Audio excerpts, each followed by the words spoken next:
Hello students एल्रिಗೂ ನಮಸ್ಕಾರ welcome back to Darshu Educare channel ಹಾಗೆ KA 2024 ಅಪ್ಡೇಟ್ಸ್ ಗೆ ಎಲ್ರಿಗೂ ಸ್ವಾಗತ ಸುಸ್ವಾಗತ। ಇವತ್ತಿನ ಒಂದು ವಿಡಿಯೋದಲ್ಲಿ ಇಡೀ ಎಲ್ಲ ವಿದ್ಯಾರ್ಥಿಗಳು KCET ವಿದ್ಯಾರ್ಥಿಗಳಾಗಿರಬಹುದು ನೀಟ್ ವಿದ್ಯಾರ್ಥಿಗಳಾಗಿರಬಹುದು ಎಲ್ರಿಗೂ ಕೂಡ ಭರ್ಜರಿ ಗುಡ್ ನ್ಯೂಸ್ ಅಂತಾನೆ ಹೇಳ್ಬೋದು। ಖುಷಿ ಅಂತೂ ಪಡ್ತೀರಾ। ಯಾಕೆ ಅಂತ ಅಂದ್ರೆ KCET ವಿದ್ಯಾರ್ಥಿಗಳಿಗೆ ಫಸ್ಟ್ ಮಾಕ್ ಅಲಾಟ್ಮೆಂಟ್ ಅಲ್ಲಿ ನಿಮಗೆ ಆಪ್ಷನ್ ಎಂಟ್ರಿನ ಮಾಡೋದಕ್ಕೆ ಅವಕಾಶವನ್ನ ಮಾಡಿಕೊಟ್ಟಿದ್ರು। ಯಾರು ಇಂಜಿನಿಯರಿಂಗ್ ಆಗಿರಬಹುದು ಇಂಜಿನಿಯರಿಂಗ್ ಮತ್ತೆ B pharma D pharma BSc nursing students ಗೆ ಒಂದು ಏನೋ ಆಪ್ಷನ್ ಎಂಟ್ರಿನ ಮಾಡೋದಕ್ಕೆ ಅವಕಾಶವನ್ನ ಮಾಡಿಕೊಟ್ಟಿದ್ರು ಫಸ್ಟ್ ಮಾಕ್ ಅಲಾಟ್ಮೆಂಟ್ ಅಲ್ಲಿ। ಅದಾದ್ಮೇಲೆ ನಿಮಗೆ ಫಸ್ಟ್ ಮಾಕ್ ಅಲಾಟ್ಮೆಂಟ್ ರಿಸಲ್ಟ್ ಕೂಡ ಬಂದಿತ್ತು, ಆಮೇಲೆ ಕಟ್ ಆಫ್ ಕೂಡ ಬಂದಿತ್ತು। ಅದಾದ್ಮೇಲೆ ನಿಮಗೆ ಸೆಕೆಂಡ್ ಮಾಕ್ ಅಲಾಟ್ಮೆಂಟ್ ಆಪ್ಷನ್ ಎಂಟ್ರಿಯನ್ನ ಮಾಡೋದಕ್ಕೆ ಅವಕಾಶವನ್ನ ಮಾಡಿಕೊಟ್ಟಿದ್ರು। ಯಾವಾಗ ತುಂಬಾ ದಿನಗಳ ಹಿಂದೆ ಅಲ್ಲಿ ನೀವು ಸೆಕೆಂಡ್ ಮಾಕ್ ಅಲಾಟ್ಮೆಂಟ್ ಆಪ್ಷನ್ ಎಂಟ್ರಿಯನ್ನ ಮಾಡಿಕೊಂಡು ಬಂದು ಈಗ ನಿಮ್ಗೆ ಏನಾಗಿದೆ ಅಂತ ಅಂದ್ರೆ ನೀವು ಮತ್ತೆ ಎಷ್ಟು ದಿನ ಆಪ್ಷನ್ ಎಂಟ್ರಿಯನ್ನ ಮಾಡೋದು, ನಮಗೆ ಸೆಕೆಂಡ್ ಮಾಕ್ ಅಲಾಟ್ಮೆಂಟ್ ರಿಸಲ್ಟ್ ಯಾವಾಗ ಬರುತ್ತೆ ಅಂತ ಕೇಳ್ತಾ ಇದ್ರಿ। ನಾನು ನಿಮ್ಗೆ ಹೇಳಿದ್ದೆ ವಿದ್ಯಾರ್ಥಿಗಳೆಲ್ಲ ಯಾರಿದ್ದಾರೆ ಅವ್ರಿಗೆ ಆಪ್ಷನ್ ಎಂಟ್ರಿಯನ್ನ ಮಾಡೋದಕ್ಕೆ ಅವಕಾಶ ಮಾಡಿಕೊಟ್ಟ ಆದ್ಮೇಲೆ ನಿಮ್ಗೆ ಸೆಕೆಂಡ್ ಮಾಕ್ ಅಲಾಟ್ಮೆಂಟ್ ರಿಸಲ್ಟ್ ಬರುವಂತದ್ದು ಅಂತ ನಿಮ್ಗೆ ಹೇಳಿದ್ದೆ। ಅದೇ ರೀತಿಯಾಗಿ ಇದೆಲ್ಲ ಏನಿದೆ ಡೇಟ್ಸ್ ಅದ್ರ ಬಗ್ಗೆ ರಿಲೇಟೆಡ್ KA ಮುಖಾಂತರ ಒಂದು ನೋಟಿಫಿಕೇಶನ್ ಒಂದು ಶೆಡ್ಯೂಲ್ ಅನ್ನ ರಿಲೀಸ್ ಮಾಡ್ತಾರೆ ಅಂತಾನೂ ಕೂಡ ಹೇಳಿದ್ದೆ। ಈಗ ಆ ಒಂದು ಶೆಡ್ಯೂಲ್ ಅನ್ನ KA ಮುಖಾಂತರ ರಿಲೀಸ್ ಮಾಡಿದ್ದಾರೆ। ಅದರಲ್ಲಿ ಏನೇನಿದೆ ಕೆಲವೊಂದಿಷ್ಟು ಮಾಹಿತಿಯನ್ನ ನಿಮ್ಮ ಮುಂದೆ ಹಂಚ್ಕೋತಾ ಇದ್ದೇನೆ, ನಿಮಗೆ ತಿಳಿಸ್ಕೊಡ್ತಾ ಇದ್ದೇನೆ। ಹಾಗಾಗಿ ವಿಡಿಯೋನ ಪೂರ್ತಿಯಾಗಿ ನೋಡಿ, ವಿಡಿಯೋನ ಪೂರ್ತಿಯಾಗಿ ನೋಡ್ಲಿಲ್ಲ ಅಂದ್ರೆ ನಿಮಗೆ ಅರ್ಥ ಆಗೋದಿಲ್ಲ। ಹಾಗಾಗಿ ವಿಡಿಯೋನ ಪೂರ್ತಿಯಾಗಿ ನೋಡಿ। ವಿಡಿಯೋನ ಮುಂದುವರಿಸೋಣ ಅದಕ್ಕಿಂತ ಮುಂಚೆ ಯಾರೆಲ್ಲ ಈ ಒಂದು ವಿಡಿಯೋನ ನೋಡ್ತಿದ್ರಾ ಪ್ರತಿಯೊಬ್ರು ಕೂಡ ಇವಾಗಲೇ ನಮ್ಮ ಒಂದು ಚಾನಲ್ಗೆ ಸಬ್ಸ್ಕ್ರೈಬ್ ಮಾಡ್ಕೊಳ್ಳಿ। 5,000 ಸಬ್ಸ್ಕ್ರೈಬರ್ಸ್ ನಿಯರ್ ಇದೆ ನಮ್ಮ ಒಂದು ಚಾನಲ್। ಬೇಗ ಎಲ್ಲರೂ ಕೂಡ ಸಬ್ಸ್ಕ್ರೈಬ್ ಮಾಡಿಕೊಂಡು 5,000 ಸಬ್ಸ್ಕ್ರೈಬರ್ಸ್ನ ಕಂಪ್ಲೀಟ್ ಮಾಡಿ, ತಪ್ಪದೆ ಸಬ್ಸ್ಕ್ರೈಬ್ ಮಾಡಿ। ಹಾಗೆ ಈ ಒಂದು ವಿಡಿಯೋಗೆ ಒಂದು 500 ಲೈಕ್ಸ್ ನ ಎಕ್ಸ್ಪೆಕ್ಟ್ ಮಾಡ್ತಾ ಇದ್ದೇನೆ। ಪ್ರತಿಯೊಬ್ರು ನೋಡ್ತಿರುವಂತ ಪ್ರತಿಯೊಬ್ರು ಕೂಡ ಒಂದೊಂದು ಲೈಕ್ ನ ಮಾಡಿ, 500 ಲೈಕ್ಸ್ ನ ಬೇಗ ಕಂಪ್ಲೀಟ್ ಮಾಡಿ। ಓಕೆ ಸ್ಟೂಡೆಂಟ್ಸ್, ನೀವು KA ವೆಬ್ಸೈಟ್ ಗೆ ಬಂದು 3 ಡಾಟೆಡ್ ಲೈನ್ ಮೇಲೆ ಕ್ಲಿಕ್ ಮಾಡಿ, ಪ್ರವೇಶ ಅಂತ ಇರುತ್ತೆ ಅಲ್ಲಿ ಕ್ಲಿಕ್ ಮಾಡಿ, UG ನೀಟ್ 2024 ಮೇಲೆ ಕ್ಲಿಕ್ ಮಾಡಿದ್ರೆ ಹೀಗೆ ನಿಮಗೆ ಒಂದಿಷ್ಟು ನೋಟಿಫಿಕೇಶನ್ಸ್ ಕಾಣುವಂಥದ್ದು। ಒಂದು ಇಲ್ಲಿ ನೀವು ಯಾವುದ್ರ ಮೇಲೆ ಕ್ಲಿಕ್ ಮಾಡಬೇಕು ಅಂತ ಅಂದ್ರೆ UG NEET 2024 revised first round modified schedule ಅಂತ ಇದೆ। ಈ ಒಂದು ಶೆಡ್ಯೂಲ್ ಮೇಲೆ ನೀವು ಕ್ಲಿಕ್ ಮಾಡಬೇಕು। ಒಂದು PDF ನಿಮಗೆ ಡೌನ್ಲೋಡ್ ಆಗುತ್ತೆ, ಅದ್ರ ಬಗ್ಗೆ ಈಗ ಫುಲ್ ಮಾಹಿತಿಯನ್ನು ನಿಮಗೆ ತಿಳಿಸ್ಕೊಡ್ತಾನೆ। ಫ್ರೆಂಡ್ಸ್ ಇಲ್ಲಿ ನೋಡ್ತಿರ್ಬೋದು ಡೇಟು 20/8/2024 ಅಂತ ಇದೆ। ಈ ಒಂದು ದಿನಾಂಕದಂದು ನಿಮಗೆ ಈ ಒಂದು ನೋಟಿಫಿಕೇಶನ್ಸ್ ನ ರಿಲೀಸ್ ಮಾಡಿದ್ದಾರೆ। UG CET 2024 ಮತ್ತೆ UG ನೀಟ್ 2024 ಕೋರ್ಸುಗಳಿಗೆ ಮೊದಲನೇ ಸುತ್ತಿನ ಸೀಟು ಹಂಚಿಕೆ ಮಾರ್ಪಡಿಸಿದ ವೇಳಾಪಟ್ಟಿ ಅಂತ ಇಲ್ಲಿ ನಿಮಗೆ ಕೊಟ್ಟಿದ್ದಾರೆ।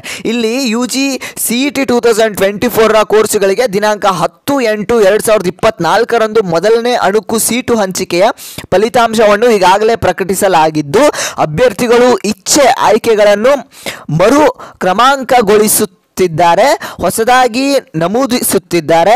ಪ್ರಸ್ತುತ ವೈದ್ಯಕೀಯ, ದಂತ ವೈದ್ಯಕೀಯ ಮತ್ತು ಆಯುಷ್ ಕೋರ್ಸುಗಳಿಗೆ ಸೀಟ್ ಮ್ಯಾಟ್ರಿಕ್ಸ್ ಅನ್ನು ದಿನಾಂಕ 20/8/2024 ರಂದು ಸರ್ಕಾರವು ನೀಡಿದ್ದು ಅಭ್ಯರ್ಥಿಗಳು ಅಥವಾ ಪೋಷಕರು ಮಾಹಿತಿಗಾಗಿ ಪ್ರಾಧಿಕಾರದ ವೆಬ್ಸೈಟ್ಗಳಲ್ಲಿ ಶುಲ್ಕದ ವಿವರಗಳೊಂದಿಗೆ ಪ್ರಕಟಿಸಲಾಗಿದೆ। ನಿಮಗೆ ಈ ಹಿಂದೆ ಏನಿತ್ತು ನಿಮಗೆ ಆಪ್ಷನ್ ಎಂಟ್ರಿ ರಿಲೇಟೆಡ್, ಹಾಗೆ ನೀವು ಏನು UG CET 2024 ಕೋರ್ಸುಗಳಿಗೆ ದಿನಾಂಕ 10 ಅಂದ್ರೆ ಈ ಹಿಂದೆ ನಿಮಗೆ first seat Mach allotment result ಅನ್ನ ಏನು ರಿಲೀಸ್ ಮಾಡಿದ್ರು ಅದನ್ನ ನಿಮಗೆ ಇಲ್ಲಿ ಮೇಲ್ಗಡೆ ಕೊಟ್ಟಿದ್ದಾರೆ ಅಷ್ಟೇ।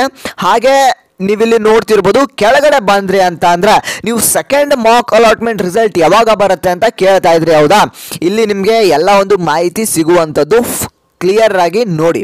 ಓಕೆ, ಆಯ್ಕೆಗಳನ್ನು ಬದಲಾಯಿಸಲು ಫಸ್ಟ್ ನೀವು ಇಲ್ಲಿ ನೋಡ್ತಿರ್ಬೋದು ಏನಂತ ಇದೆ ಅಂದ್ರೆ ಆಯ್ಕೆಗಳನ್ನು ಬದಲಾಯಿಸಲು ಅವಕಾಶ ಅಂದ್ರೆ ಆಪ್ಷನ್ ಎಂಟ್ರಿ ಮಾಡೋದಕ್ಕೆ ಅವಕಾಶ ಏನಿದೆ, ಸೇರಿಸಿ ಅಥವಾ ಅಳಿಸಿ ಅಂದರೆ ಆ್ಯಡು ಅಲ್ಟರು ಡಿಲೀಟು ಮಾಡೋದಕ್ಕೆ, ಮಾರ್ಪಡಿಸಿ ಇಂಜಿನಿಯರಿಂಗು, ಆರ್ಕಿಟೆಕ್ಚರು, ಯೋಗ ಮತ್ತು ನ್ಯಾಚುರೋಪತಿ, ಪಶು ವೈದ್ಯಕೀಯ ಮತ್ತು ಪಶು ಸಂಗೋಪನೆ, ಕೃಷಿ ವಿಜ್ಞಾನ ಕೋರ್ಸುಗಳಿಗೆ ಬಿ ಫಾರ್ಮಾ, BSc ನರ್ಸಿಂಗು ಈ ಎಲ್ಲ ಕೋರ್ಸ್ಗಳಿಗೆ ಏನಿದೆ ಅರ್ಹ ಅಭ್ಯರ್ಥಿಗಳಿಗೆ ವೈದ್ಯಕೀಯ, ದಂತ ವೈದ್ಯಕೀಯ ಮತ್ತು ಆಯುಷ್ ಸೀಟುಗಳನ್ನು ಸೇರಿಸಲು ಅವಕಾಶ ನೀಡಲಾಗುವುದು ಅಂತ ಕೊಟ್ಟಿದ್ದಾರೆ। ಅಂದರೆ ಆಪ್ಷನ್ ಎಂಟ್ರಿ ಮಾಡೋದಕ್ಕೆ ನಿಮಗೆ ಅವಕಾಶವನ್ನ ಮಾಡಿಕೊಟ್ಟಿದ್ದಾರೆ. ಈಗ ಯಾರಿಗೆ ಆಪ್ಷನ್ ಎಂಟ್ರಿ ಮಾಡೋದಕ್ಕೆ ಅಂತ ಅಂದ್ರೆ ನೀಟ್ ವಿದ್ಯಾರ್ಥಿಗಳಾಗಿರ್ಬೋದು, ಹಾಗೆ KCET ವಿದ್ಯಾರ್ಥಿಗಳು ಸೆಕೆಂಡ್ ಮಾಕ್, KCET ವಿದ್ಯಾರ್ಥಿಗಳಿಗೆ ಸೆಕೆಂಡ್ ಮಾಕ್ ಅಲಾಟ್ಮೆಂಟ್ ಏನಿತ್ತು ಅದನ್ನ ಆಪ್ಷನ್ ಎಂಟ್ರಿ, ಆ ಒಂದು ಆಪ್ಷನ್ ಎಂಟ್ರಿ ಡೇಟ್ ಮತ್ತೆ ಎಕ್ಸ್ಟೆಂಡ್ ಆಗಿರುವಂತದ್ದು. ನೀವು ಇಂಜಿನಿಯರಿಂಗ್ ವಿದ್ಯಾರ್ಥಿಗಳು ಹಾಗೆ KCET ವಿದ್ಯಾರ್ಥಿಗಳೆಲ್ಲ ಯಾರು ಇದ್ದೀರಾ ಅವರು ಮತ್ತೆ ನೀವು ಆಪ್ಷನ್ ಎಂಟ್ರಿ ಮಾಡೋದಕ್ಕೆ ಡೇಟ್ ಎಕ್ಸ್ಟೆಂಡ್ ಆಗಿದೆ. ಎಲ್ಲಿವರೆಗೂ ಅಂದ್ರೆ 22ನೇ ತಾರೀಕುವರೆಗೂ. ಇದು 25ನೇ ತಾರೀಕುವರೆಗೂ ಕೂಡ ಎಕ್ಸ್ಟೆಂಡ್ ಆಗುವಂಥದ್ದು. ಇಲ್ಲಿ ನೀವು ನೋಡ್ತಿರ್ಬೋದು UGCET ಕೋರ್ಸುಗಳಿಗೆ 10/8/2024 ಪ್ರಾರಂಭಿಸಲಾಗಿದೆ ಅಂತ ಕೊಟ್ಟಿದ್ದಾರೆ. ಈಗ UG ನೀಟ್ ಕೋರ್ಸುಗಳಿಗೆ ದಿನಾಂಕ 20ನೇ ತಾರೀಕಿನಿಂದ ಅಭ್ಯರ್ಥಿಗಳು 22ನೇ ತಾರೀಕುವರೆಗೆ ಬೆಳಿಗ್ಗೆ 10 ಗಂಟೆ ಒಳಗೆ ಆಪ್ಷನ್ ಎಂಟ್ರಿ ಮಾಡೋದಕ್ಕೆ ಅವಕಾಶವನ್ನ ಕೊಟ್ಟಿದ್ದಾರೆ. ಇದಿಷ್ಟು ಯಾರ್ಯಾರು ಇದ್ದೀರಾ ಸೆಕೆಂಡ್ ಮಾಕ್ ಅಲಾಟ್ಮೆಂಟ್ ಆಪ್ಷನ್ ಎಂಟ್ರಿನ ಮಾಡೋರು ಅವರು 22ನೇ ತಾರೀಕುವರೆಗೂ ಅಂತ ಇಲ್ಲಿ ನಿಮಗೆ ಡೇಟನ್ನು ಮೆನ್ಷನ್ ಮಾಡಿದ್ದಾರೆ. ಆದರೆ 25ನೇ ತಾರೀಕುವರೆಗೂ ಅದು ಎಕ್ಸ್ಟೆಂಡ್ ಆಗ್ಬೋದು. ನೀವು ಆಪ್ಷನ್ ಎಂಟ್ರಿನ ಮಾಡ್ಕೊಳ್ಳಿ. ಹಾಗೆ ಇಲ್ಲಿ ನೀವು ನೋಡ್ಬೋದು UGCET ವಿದ್ಯಾರ್ಥಿಗಳಿಗೆ 10ನೇ ತಾರೀಕು ಅಂದರೆ ಎಷ್ಟು ಒಂದು 10 ದಿನಗಳ ಹಿಂದೆನೇ ನಿಮಗೆ ಆಪ್ಷನ್ ಎಂಟ್ರಿ ಮಾಡೋದಕ್ಕೆ ಅವಕಾಶವನ್ನು ಕೊಟ್ಟು ಇನ್ನೂ ಕೂಡ ಎಕ್ಸ್ಟೆಂಡ್ ಮಾಡ್ಕೊಂಡು ಬಂದು ಡೇಟನ್ನು ಎಕ್ಸ್ಟೆಂಡ್ ಮಾಡ್ಕೊಂಡ್ಬಂದು ಒಂದು 15 ದಿನವರೆಗೂ ಅವರು ಆಪ್ಷನ್ ಎಂಟ್ರಿ ಮಾಡೋದಕ್ಕೆ ಅವಕಾಶವನ್ನು ಕೊಟ್ಟರು. ಆದರೆ ಇಲ್ಲಿ ನೀಟ್ ವಿದ್ಯಾರ್ಥಿಗಳಿಗೆ 2 ರಿಂದ 3 ದಿನ ನೋಡಿರ್ಬೋದು, 20ರಿಂದ 22ನೇ ತಾರೀಕುವರೆಗೂ ಅಂದರೆ ಬೇಗ ಅವ್ರಿಗೆ ಆಪ್ಷನ್ ಎಂಟ್ರಿನ ಮುಗಿಸ್ತಾ ಇರುವಂಥದ್ದು.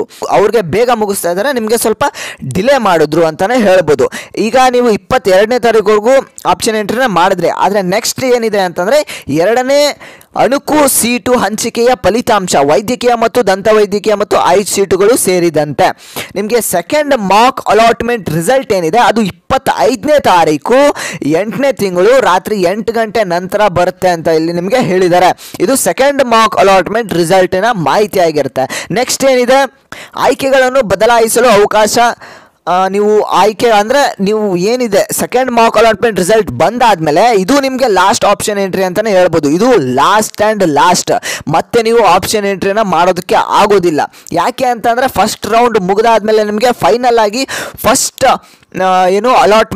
ಸೀಟ್ ಅಲಾಟ್ಮೆಂಟ್ ರಿಸಲ್ಟ್ ನಿಮಗೆ ಬಂದುಬಿಡುತ್ತೆ ಫೈನಲ್ ಆಗಿ. ಅದಾದಮೇಲೆ ನಿಮಗೆ ಯಾವ ಕಾಲೇಜ್ ಸಿಕ್ಕಿದೆ ಅದಕ್ಕೆ ಅಡ್ಮಿಷನ್ ಮಾಡಿಸ್ಬೇಕಾಗುತ್ತೆ ಅಥವಾ ಸೆಕೆಂಡ್ ರೌಂಡ್ಗೆ ಹೋಗಬೇಕಾಗುತ್ತೆ.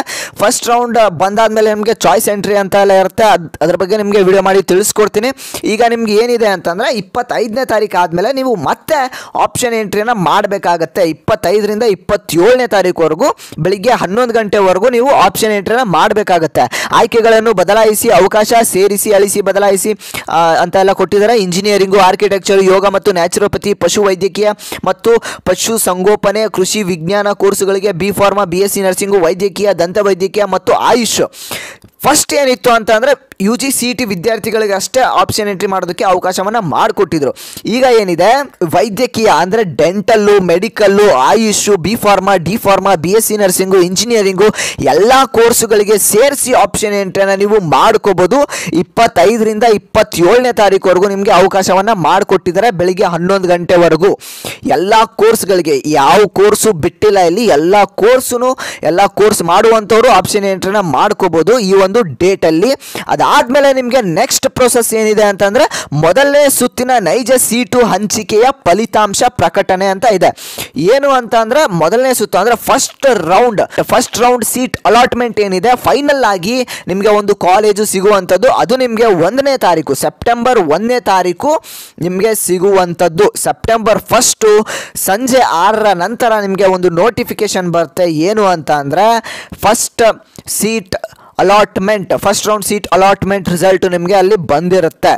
ಹಾಗೆ ಇಲ್ಲಿ ನೀವು ನೋಡ್ತಿರ್ಬೋದು ಕೆಳಗಡೆ ಒಂದು ಸೂಚನೆಯನ್ನು ಕೊಟ್ಟಿದ್ದಾರೆ. ಮೊದಲನೆಯ ಸುತ್ತಿನ ಸೀಟು ಹಂಚಿಕೆಯ ಫಲಿತಾಂಶ ಪ್ರಕಟಣೆಯ ನಂತರ ಅನುಸರಿಸಬೇಕಾದ ವೇಳಾಪಟ್ಟಿ, ಸೂಚನೆ, ಕಾರ್ಯವಿಧಾನಗಳನ್ನು ಪ್ರಾಧಿಕಾರದ ವೆಬ್ಸೈಟ್ನಲ್ಲಿ ಪ್ರಕಟಿಸಲಾಗುವುದು ಅಂತ ನಿಮಗೆ ಕೊಟ್ಟಿದ್ದಾರೆ.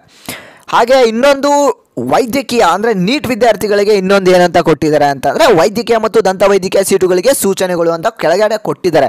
ಏನು ಅಂತಂದರೆ ವೈದ್ಯಕೀಯ, ದಂತವೈದ್ಯಕೀಯ ಕೋರ್ಸುಗಳಿಗೆ ಆಯ್ಕೆಯನ್ನು ದಾಖಲಿಸುವ ಮೊದಲು ಪ್ರತಿ ಕಾಲೇಜುಗಳ 4 ವರ್ಗ GPN ಕ್ಯೂ ಸೀಟುಗಳನ್ನು ಹೊಂದಿರುತ್ತದೆ ಎಂಬುದನ್ನು ದಯವಿಟ್ಟು ಗಮನಿಸಿ. ಸರ್ಕಾರಿ ಕಾಲೇಜುಗಳನ್ನು ಹೊರತುಪಡಿಸಿ ಅದೇ ರೀತಿ ಪ್ರತಿಯೊಂದು ವರ್ಗಗಳು ಸೀಟು ನಿಗದಿಪಡಿಸಿರುವ ವಿವಿಧ ಶುಲ್ಕವನ್ನು ಹೊಂದಿರುವುದನ್ನು ಗಮನಿಸಿ. ಸರ್ಕಾರಿ ಕಾಲೇಜುಗಳಲ್ಲಿ ಸೀಟುಗಳನ್ನು ಮತ್ತು ಖಾಸಗಿ ಕಾಲೇಜುಗಳಲ್ಲಿ ವಿವಿಧ ಸೀಟುಗಳನ್ನು ಶುಲ್ಕವು ಬೇರೆಯಾಗಿರುತ್ತದೆ. ಹೆಚ್ಚಿನ ಪೂರ್ಣ ಮಾಹಿತಿಯನ್ನು ಪ್ರಾಧಿಕಾರ ವೆಬ್ಸೈಟಲ್ಲಿ ಪ್ರಕಟಿಸಲಾಗುವುದು ಅಂತ ಕೊಟ್ಟಿದ್ದಾರೆ. ಈಗ ಏನು ನೀವು ಆಪ್ಷನ್ ಎಂಟ್ರಿನ ಮಾಡ್ತಿದ್ದೀರಾ, ಕಾಲೇಜಸ್ನ ಆ್ಯಡ್ ಮಾಡ್ತಿದ್ದೀರಾ ನೀಟ್ ವಿದ್ಯಾರ್ಥಿಗಳು, ಅಲ್ಲಿ ನಿಮಗೆ ಫಸ್ಟು ನಿಮ್ಮ ಕಾಲೇಜನ್ನು ಏನಿರುತ್ತೆ ಅದ್ರ ಪಕ್ಕನೇ ನಿಮಗೆ ಒಂದು ಕಾಲೇಜ್ ಫೀಸ್ ಸ್ಟ್ರಕ್ಚರ್ ಕೂಡ ಕೊಟ್ಟಿರ್ತಾರೆ. ನಿಮ್ಮ ಒಂದು ರ್ಯಾಂಕಿಂಗ್ ತಕ್ಕಂತೆ ನೀವು ಕಾಲೇಜಸ್ನ ಆ್ಯಡ್ ಮಾಡ್ತಿರ್ತೀರಲ್ಲ, ಆ ಒಂದು ಕಾಲೇಜಸ್ನ ನೀವು ಲಿಸ್ಟ್ ಔಟ್ ಮಾಡಿಕೊಂಡು ಅಲ್ಲಿ ನಿಮಗೆ ಫೀಸನ್ನು ಕೂಡ ಕೊಟ್ಟಿರ್ತಾರೆ.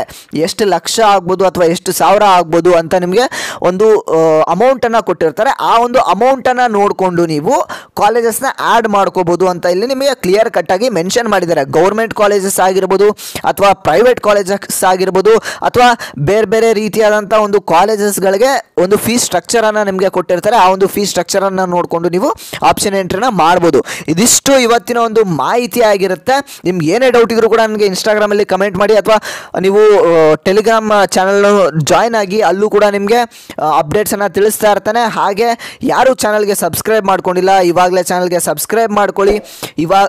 ಚಾನಲ್ಗೆ ಸಬ್ಸ್ಕ್ರೈಬ್ ಮಾಡ್ಕೊಳ್ಳಿ. 5,000 ಸಬ್ಸ್ಕ್ರೈಬರ್ಸ್ನ ಕಂಪ್ಲೀಟ್ ಮಾಡಿ. ಹಾಗೆ ವಿಡಿಯೋಗೆ ಒಂದೇ ಒಂದು ಲೈಕ್ನ ಮಾಡಿ. 500 ಲೈಕ್ಸ್ನ ಎಕ್ಸ್ಪೆಕ್ಟ್ ಮಾಡ್ತಾ ಇದ್ದೇನೆ. ಬೇಗ ಬೇಗ ಎಲ್ಲರೂ ಕೂಡ ಕಂಪ್ಲೀಟ್ ಮಾಡಿ. ಹಾಗೆ ಇದು ಭರ್ಜರಿ ಗುಡ್ ನ್ಯೂಸ್ ಅಂತಾನೆ ಹೇಳ್ಬೋದು. CET ವಿದ್ಯಾರ್ಥಿಗಳು ಎಷ್ಟೊಂದು ದಿನದಿಂದ ವೆಯ್ಟ್ ಮಾಡ್ತಾ ಇದ್ರಿ, ಆಪ್ಷನ್ ಎಂಟ್ರಿ ಯಾವಾಗ ಮುಗಿಯುತ್ತೆ, ನಮಗೆ ಫಸ್ಟ್ ಸೀಟ್ ಅಲಾಟ್ಮೆಂಟ್ ಯಾವಾಗ ಆಗುತ್ತೆ, ಫಸ್ಟ್ ರೌಂಡ್ ಸೀಟ್ ಅಲಾಟ್ಮೆಂಟ್ ಅಂತ ಇವಾಗ ಡೇಟನ್ನು ಅನೌನ್ಸ್ಮೆಂಟ್ ಮಾಡಿದ್ದಾರೆ. ಇದು ಇನ್ನೂ ಎಕ್ಸ್ಟೆಂಡ್ ಆಗುತ್ತಾ ಅಥವಾ ಇದೇ ಡೇಟ್ಗೆ ಅನೌನ್ಸ್ ಆಗುತ್ತಾ ನೋಡೋಣ ಯಾವ ರೀತಿ ಇರುತ್ತೆ ಅಂತ. ನಿಮಗೆ ಏನೇ ಒಂದು ಅಪ್ಡೇಟ್ಸ್ ಇದ್ರೂ ನಿಮಗೆ ತಿಳಿಸ್ಕೊಡ್ತೇನೆ. ನಾನು ಮತ್ತೆ ಮುಂದಿನ ಒಂದು ವಿಡಿಯೋದಲ್ಲಿ ಸಿಗ್ತೇನೆ ಸ್ಟೂಡೆಂಟ್ಸ್. ಅಲ್ಲಿವರೆಗೂ ಎಲ್ಲರೂ ಟೇಕ್ ಕೇರ್. ಬಾಯ್ ಸ್ಟೂಡೆಂಟ್ಸ್.